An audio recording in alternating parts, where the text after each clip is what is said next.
higher MK Widows Foundation. Like I say, Widows Foundation, you queer already at your comma, so now you're saying, you work on for before. Maybe I should me, maybe I am a micro and me big sick. Maybe you could be a friend of Fisia, Elwood, Doma Mem, Doma, a Brahapo, and grow back by friend of Fisia. Hana Emma meets here, Hana, Udidi, Hanu Yenny Bia, na me person me bo premium man, na me no no adi nkomo. Na me busa na setena mu. Kwan ya ofa so a ha ultimate na ha. Odofo wo hwame a I see abu akunafo ne nyanka ne mobrofo we empatem. Gawade asam senyam sompa ne se ye ko he kunafo ne mobrofo. Enti enko ba bia twen me na me ne me maame no eni nkomo. Awade show MK Widows Foundation. We say we care for you.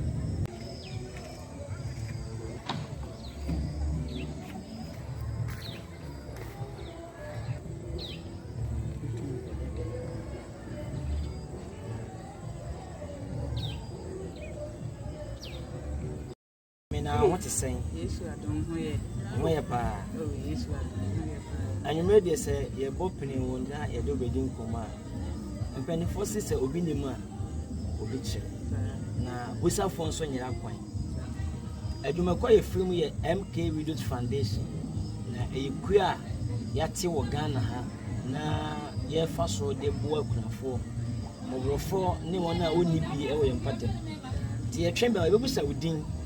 Nebu se kurokura ofirimu na odi ankasa de se na John di abenachira di abenachira kroma din obi edi nimu yes se ya nan abenachira yo ma mi abenachira we de ebe pese ebe busa na ya tese we kunafo e no kore pa na wale ya okunu firimu mfe dudu se ni so Dubako. Kwa meka tikati. Na okunu fremu emfedudo sefe. Ye Dubako di. Efi Dubako. Sa. Na oni papa ni nyankwala dodo se. Pa cho ye nya esia. Kwala mu akuma akunsia. Na fi se mfi Dubako ya papa yi fremu. Dia na wo ye de hwe mofre ya celebrate ogusuwa etini. Pa cho ndo. Mia nendo fufuan. Di maya nen kakra na nkura na yebi.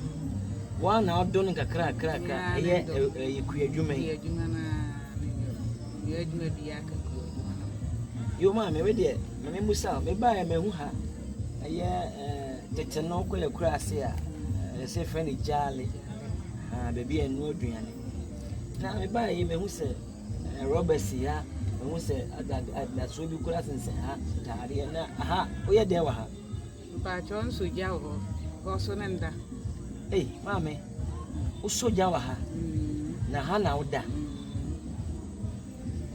we adofo sade me gusu ana me kan na me asem yeti asese nyame sompa se ko hwe nyanka ane mobrofo me se ne die kasa kakra se wo hwe me na utie mi ha ye MK Widows Foundation baby a wo hwe Ghana na Ghana no kuro bi efe ne domain kuro no so ye woni nkuro abia efe ne Kofie Sua na eho na ya be pia ye ne maame abena kyera edi nkomo na sade wo kyere me no o se ha na wote ha na onu aduane ha na woda o hwe me na wuti me bo mode se o ne nye wade a edene fa bi beboa na maame nye baabi ma maame fa ne tirinto na onu sunya baby ni tire tu a ebe yenhia e de amon besa akome maame ni nchen bi maame abena we de kafra mi nka wo ya me hu se ade tuntum bawuti na ade tine bawuti okuru wi em fede bi na ogusu di kunana okuru wi ye de maame awu okuru wi o maame o papa so awu nti ye se nnu ya ni nyina ba awu aka be ya nai pebi una nu mi na fifa ka wo nti yo ya sana dukuri di emi nti nyinto nti yo ya na ma he akade kokko no ma bu dukututu nti ti obi sama sana o ti ere kwa ho na issue atata ada na ye hwe manyanka na ekurafo ade arewa ko wu akare ba betimi dia support ye na yetimi abo nyanka ne mogofo no ebe yin shade amawo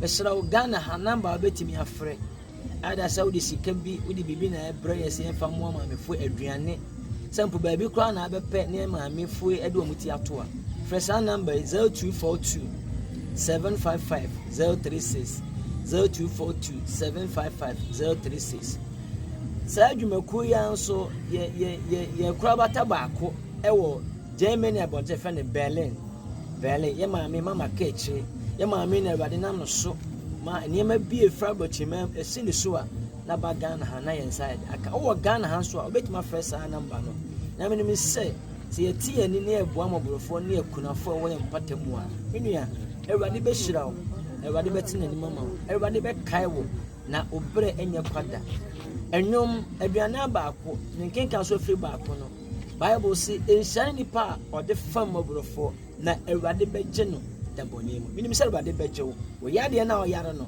ti wani ma moborofo wate hwani makunafo ne nyanka na Awurade o obe save wo Awurade ntena ni ma no nka wo Yesu di ma me asembo se twato ne se na baabi a wuti se krompanimfo ne ahemfo nim sa wuti ha no kurase bi ani sente ha ya na ntinyu bibia na obia ye hwemfa ho ya moam nya na bibia ba ka bibia moam ya do besi wa ha se da maka no ye besa na wahia bio na kwa bi efa so ebenya baabi ma wode wuti ato e be ye hira menua ha MK Videos Foundation. We say we care for you. Mama, there are some na ba catch the phone abo for mo hwe. Ka kire be say di aha ne kura ya dokura ye nya bi no. Ni ye nya bi adi. Nti suro no. Di obenya bi ya kakra bi ya nsa. Onya kakra bi on fa meboa ye. Ye so ya bompa e pa ma. Wa du nti emi. Ye ma make an say abofo adofo ne abo for mo hwe ye. So Germany or UK or US or London baby bia wo hwe no uko YouTube a wo de eno ase wako type MK Videos Foundation and as a mama ka chire FM obenya yen na de ekoso nyina nsabeka obetima share video no na mo be so ensa kabi Ewade be hya ma me se bo modin se aha ka o mo do na o monya baby de aduane se edi no o mo nsenka de wo tena wonsa ya me be so amamrofo so ene akunafo so Ewade me din Reverend Ebenezer also je me na me di adwuma anim e wo Ghana MK Videos Foundation ye be se hia bye bye asa chia bi mo tell me kan say obi no mo bi chere na busafo so nya akwa e ma na me na me abusuafo na ma mo hia na ye be atwe nkomo kakra MK Videos Foundation kwa e na me so bi na ye boa mobrofo kunafo wona anyi bi ona won kunu won ye ewu na onni adwuma bia ye ti we de me pese e busa me ma menum na obi a na no kakra atudwa maame we de me feel so we dey the same na o hwe ye e wo MK Videos Foundation mo be pa na wo hia sa adofo e fa me buo ya maame si ohia ba bi o di beto kwasem ye ko ni nasa ne kekasai ahe ba bi maame ti a e ya wereko bidofo yentwe ne hwe kunafo wate ne se Awurade onyuma obi hira ya maame be busa odi so ya maame so di maame akoso akoma maame mo be na apesenga adofo ne abrofo e de bo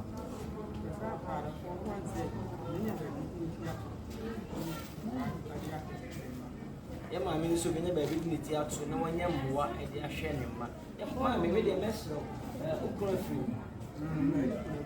odi kuna mi yenu e fi do se ni wo de ma wo fi fese na na wo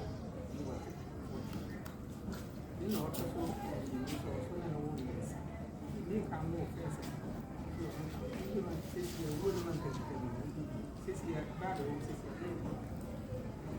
me se ne ma eye emofra maako edu ye hwe ayintasema ekoso ye hwe ne ma ekoso ewo ye pata ma me besa ba ka so bi mati ma me be busa wedi ma me friend ma me ya ma me na usu di kuna sa usu di kuna mpelu na wedi e min kai mo ya no mo be na pesa adofo ne mo adofo de be support mo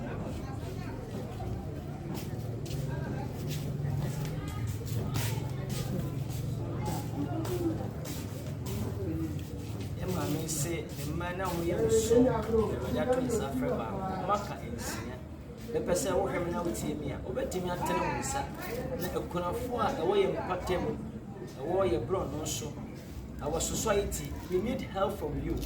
All that you can support is money or food. Anything you can send. Our number is 0242 755 036. Our needs are ye ma bofo ni agofo se obetima tremunsa na ekunafoi onye baby ni oti 55 036. Our needs ye ma bofo ni agofo se obetima tremunsa na ekunafoi onye baby ni oti ato na o manso enye baby esi ma me beba wo so udi no e ma me se friend ma me adwa da na wo so kuna ei na njema meti yem hihye kunafo mi bisa ma me wo ku free mi bisa nda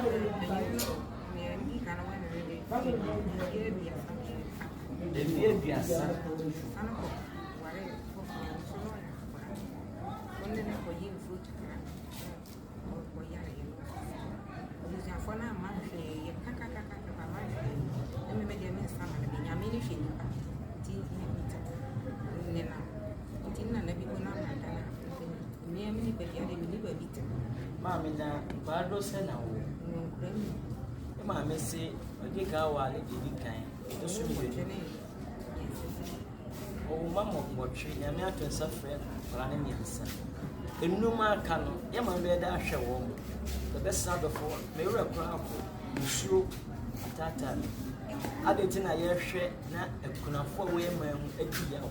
No kwasem ni ye be hwe fidie dia ban panifo. Ghana mpanifo ne ma mpanifo sɛ ebe ya kunafo bi di ya wo kunafo bi ehuna mane ni kunu a ne ya jeje pade firi nsɛm na no kwasɛm sɛ MK Videos Foundation ya ba sɛ ya ba ma kunafo ne mo wofo eni suai apepa ma me eba wona so so no akasa wodi no ma me sɛ fɛn atapene ya ma me atapene ma me so wodi kuna sa Mami na mbalo se na wo mbara mensa na okuru frame video se free do na wo so lo sa mo pe pa na wo free ala ko na ko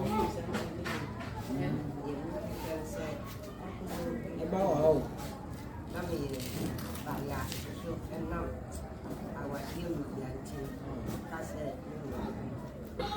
ani se nyina no ba ma na busia no na dia na ye bi na ye bi so ti kula no mia na me ye makra e fu ma ye ti bia ye ne ku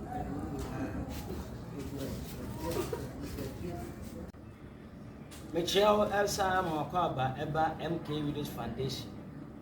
Penefo obi nima obi kyere na bisafo nso eye akwan.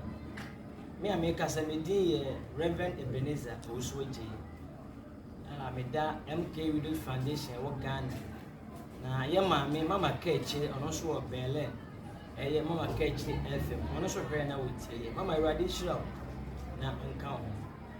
Adwumre we de maba ofie na obekasa matoa me maame no ne me nananom ewo Ghana na Ghana no kuro bi e fe no do ma ayin kuro eye boro hafo men ni nkura